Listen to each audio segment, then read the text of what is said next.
بسم اللہ الرحمن الرحیم۔ پیارے ناظرین، اللہ تبارک و تعالیٰ قرآن پاک میں ارشاد فرماتا ہے، اور اس دن سے ڈرو جب کوئی کسی کے کچھ کام نہ آئے گا، اور نہ ہی کسی کی سفارش منظور کی جائے گی، اور نہ ہی کسی سے کسی طرح کا بدلہ قبول کیا جائے گا، اور نہ ہی لوگ کسی کی مدد حاصل کر سکیں گے۔ محترم ناظرین، جان لیجئے کہ قیامت کا دن ایک ایسا ہولناک دن ہوگا کہ جس دن حمل والی عورتوں کے حمل ضائع ہو جائیں گے۔ اس دن نفسا نفسی کا عالم یہ ہوگا کہ ماں اپنے بیٹے کو بھول جائے گی، اور اولاد اپنے ماں باپ کو بھول جائیں گے، اور اس دن کوئی کسی کے کچھ بھی کام نہ آئے گا۔ ہر ایک کو اپنے اپنے حساب و کتاب کی پڑی ہوگی، اور ہر ایک انسان اپنے اپنے اعمال کے مطابق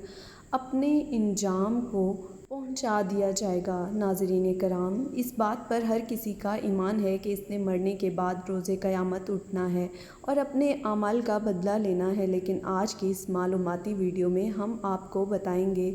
کہ بچوں سے قبر کے اندر سوال و جواب کیسے کیے جائیں گے یا نہیں، اور کیا مرنے کے بعد بچوں کو بھی ان کی قبروں میں عذاب ہوگا یا نہیں۔ اس کے ساتھ ساتھ یہ بھی بیان کریں گے کہ مرنے کے بعد کافروں اور مشرکوں کے بچوں کے ساتھ کیسا سلوک کیا جاتا ہے، اور کیا کافروں اور مشرکوں کے وہ بچے جو جوانی میں قدم رکھنے سے پہلے ہی یعنی اپنے بچپن میں ہی مر گئے تو کیا وہ مرنے کے بعد جنت میں جائیں گے یا نہیں، اور اگر کوئی معصوم بچہ کفر کر دے تو کس عمر میں اس کے کفر کا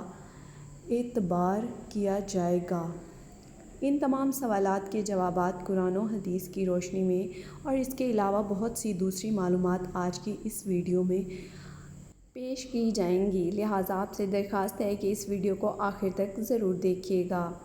پیارے ناظرین، اس دنیا کو چھوڑنے کے بعد انسان کو سب سے پہلے جس گھر میں داخل کیا جاتا ہے وہ قبر ہے۔ جان لیجئے کہ قبر آخرت کی منازل میں سے سب سے پہلی منزل ہے، اور قبر سے ہی ہر انسان کا حساب و کتاب شروع ہو جاتا ہے، اور جو کوئی قبر کے امتحانات کو پاس کر لیتا ہے تو اس سے آگے آنے والے امتحانات اس کے لیے آسان ہو جاتے ہیں، اور جو قبر کے امتحانات کو پاس کرنے میں ناکام رہتا ہے تو اس کے لیے اس کے آگے آنے والے امتحانات اس سے کہیں زیادہ سخت اور دشوار ہوں گے۔ ناظرین کرام، جب بھی کوئی انسان مرتا ہے تو اس کو قبر کے اندر دفنا دیا جاتا ہے، پھر چاہے وہ بچہ ہو، بوڑھا ہو یا نوجوان۔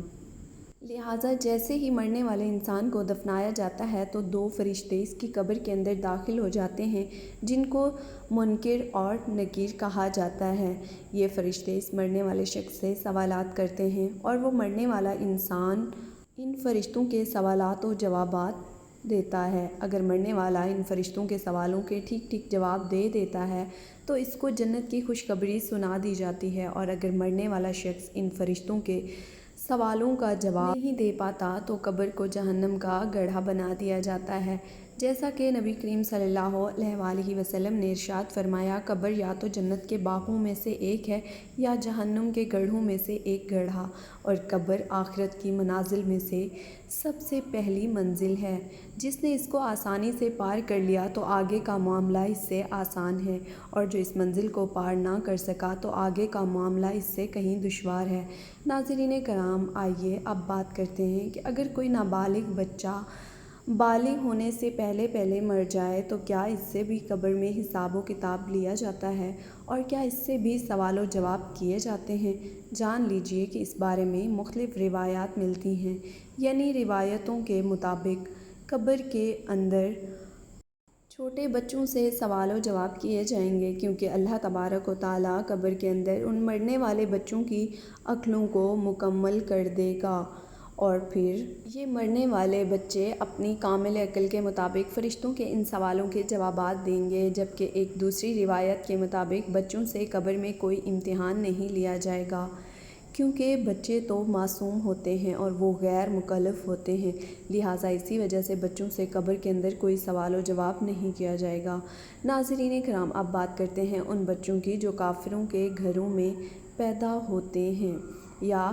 بالغ ہونے سے پہلے پہلے مر گئے تو کیا ایسے بچے مشرک اور کافر کہلائیں گے، اور قبر کے اندر ان کے ساتھ کیسا سلوک کیا جائے گا؟ تو اس بارے میں حضرت عبداللہ ابن عباس رضی اللہ تعالیٰ عنہ سے روایت ہے کہ جب رسول اللہ صلی اللہ علیہ وآلہ وسلم سے مشرکین اور کافروں کے بچوں کے بارے میں سوال کیا گیا تو نبی کریم صلی اللہ علیہ وآلہ وسلم نے ارشاد فرمایا کہ اللہ تبارک و تعالیٰ نے جب ان بچوں کو پیدا کیا تو اللہ تبارک و تعالیٰ خوب جانتا تھا کہ ان بچوں نے بڑے ہو کر کیا کرنا ہے۔ ناظرین کرام، اسی طرح سے ایک اور حدیث میں آتا ہے کہ نبی کریم صلی اللہ علیہ وآلہ وسلم نے ایک مرتبہ ایک خواب دیکھا کہ آپ صلی اللہ علیہ وآلہ وسلم ایک باغ میں ہیں اور ایک لمبے قد کا آدمی اس باغ میں چل رہا ہے اور اس کے آس پاس بہت سارے بچے کھیل رہے ہیں، اور اس آدمی کا قد اتنا لمبا ہے کہ نبی کریم صلی اللہ علیہ وآلہ وسلم اس آدمی کے چہرے کو دیکھنے کے لیے اپنا چہرہ اوپر کی جانب بلند کرتے ہیں، گویا کہ جیسے وہ آدمی آسمانوں سے باتیں کر رہا ہو۔ تو نبی کریم صلی اللہ علیہ وآلہ وسلم نے حضرت جبرائیل علیہ السلام سے اس آدمی کے بارے میں دریافت فرمایا اور ان بچوں کے بارے میں دریافت فرمایا تو حضرت جبرائیل علیہ السلام نے عرض کیا کہ یا رسول اللہ صلی اللہ علیہ وآلہ وسلم، آپ نے جس شخص کو دیکھا ہے وہ حضرت ابراہیم علیہ السلام ہیں، اور ان کے ارد گرد جو بچے کھیل رہے ہیں وہ ایسے بچے ہیں جو فطرت سلیم پر پیدا ہوئے اور بالغ ہونے سے پہلے پہلے فطرت سلیم پر ہی مر گئے۔ اس کا مطلب ہے کہ جو بچے اسلام پر ہی پیدا ہوئے اور بالغ ہونے سے پہلے پہلے اسلام پر ہی مر گئے تو ایسے بچوں کے ساتھ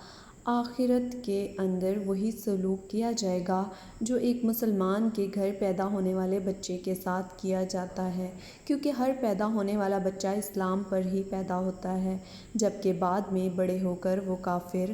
یا مشرک بنتا ہے۔ اور یہ بھی جان لیجئے کہ تاریخ کی کتب میں حضرت ابراہیم علیہ السلام کا قد 27 فٹ بتایا گیا ہے، جو کہ آج کے انسان کے قد سے تقریباً 5 گنا زیادہ ہے۔ جیسا کہ نبی کریم صلی اللہ علیہ وآلہ وسلم نے ارشاد فرمایا کہ ہر ایک پیدا ہونے والا بچہ فطرت پر پیدا ہوتا ہے، یعنی اسلام پر پیدا ہوتا ہے۔ یہ اس کے ماں باپ ہوتے ہیں جو اس کو بعد میں یہودی یا نصرانی یا بت پرست بنا دیتے ہیں۔ بچہ دراصل مسلمان ہی پیدا ہوتا ہے اور بعد میں بڑے ہو کر اس کے ماں باپ اس کو کافر، مشرک یا عیسائی بنا دیتے ہیں۔ لہٰذا ایسا بچہ جو کافروں کے گھر میں پیدا ہوا لیکن وہ بالغ ہونے سے پہلے پہلے مر گیا تو وہ اسلام پر ہی مرے گا۔ ناظرین، اب یہ بھی جان لیجئے کہ بچے کی کس عمر میں بچے کے کفر کا اعتبار کیا جائے گا۔ تو اس کے متعلق روایت میں آتا ہے کہ بچہ جب عاقل اور بالغ کی پہچان کرنے لگ جائے تو اس عمر میں اگر کوئی بچہ کفر کرتا ہے تو اس کے کفر کا اعتبار کیا جائے گا اور وہ بچہ کافر ہوگا۔ اور علماء کرام بیان فرماتے ہیں اگر کوئی بچہ 7 سال کی عمر کا ہو جائے گا اور وہ اس عمر میں اگر وہ کفر کرے گا تو کافر ہو جائے گا۔ ناظرین کرام، جان لیجئے کہ کیا کافروں اور مشرکوں کے بچے جنت میں جائیں گے یا نہیں، اور اگر یہ جنت میں جائیں گے تو جنت کے کون سے مقام میں ان کو رکھا جائے گا۔ اس کے بارے میں بھی مختلف روایات ملتی ہیں۔ بعض روایات کے مطابق جس طرح مسلمانوں کے بچے جنت میں جائیں گے اسی طرح سے وہ بچے بھی جنت میں جائیں گے جو پیدا تو کافروں کے گھروں میں ہوئے لیکن بالغ ہونے سے پہلے وہ فوت ہو گئے تو اللہ تبارک و تعالیٰ ان معصوم بچوں کو بھی جنت میں داخل فرمائے گا، کیونکہ اللہ تبارک و تعالیٰ کا ارشاد ہے کہ وہ کسی کو جنت یا جہنم میں داخل نہیں فرمائے گا جب تک کہ اس کو اعمال کا مکلف نہ بنا دے، اور نابالغ بچے اعمال کے مکلف نہیں ہوتے۔ لہٰذا اسی وجہ سے اللہ تبارک و تعالیٰ معصوم بچوں کو بغیر حساب و کتاب کے جنت میں داخل فرمائے گا، جبکہ بعض روایات کے مطابق کافروں اور مشرکوں کے معصوم بچوں کو ان کے خادمین کی ذمہ داری سر انجام دیں گے اور یہ مسلمان جنتی بچوں کے خادمین ہوں گے، جبکہ بعض علماء کرام اس مسئلے پر خاموشی اختیار کرتے ہیں اور اس بارے میں ان کا یہ کہنا ہے کہ اللہ تبارک و تعالیٰ ہی بہتر جانتا ہے۔